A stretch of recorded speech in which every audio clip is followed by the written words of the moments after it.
Then you have a culture change that takes place when you're talking about a merger and acquisition situation.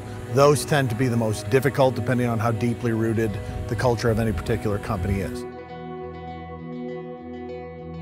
I worked in a number of organizations over the years that attempted to change their culture, and they were dismal failures. I'd like to talk to you about one that I worked with that was very successful. This organization was a healthcare company, and they were acquiring an IT company, two very different cultures.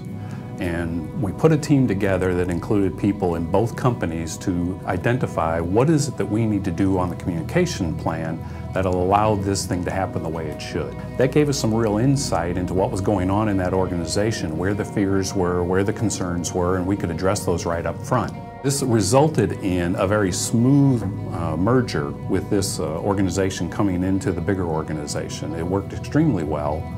Because we really thought about what it took to communicate with these employees, what their concerns were, and we addressed them as soon as we possibly could.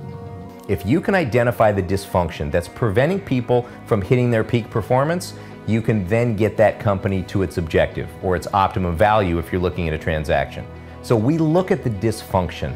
That's really what stops the culture from being healthy. So when we look at the culture, we look at resolving the cultural issues, which is KPMG's #2 reason as to why mergers don't work, because the culture is dysfunctional. So we look at the organization from the people's perspective, and we resolve the dysfunction. And by resolving the dysfunction, the culture now can cultivate that peak performance that we're going after. I think the important component about the case study for that healthcare company is that they understood that changes needed to be made before there was going to be a transaction.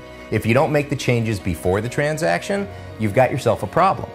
In the absence of real information, fear will take over and people will draw their own conclusions. That's what leads to broken cultures and unsuccessful mergers and acquisitions.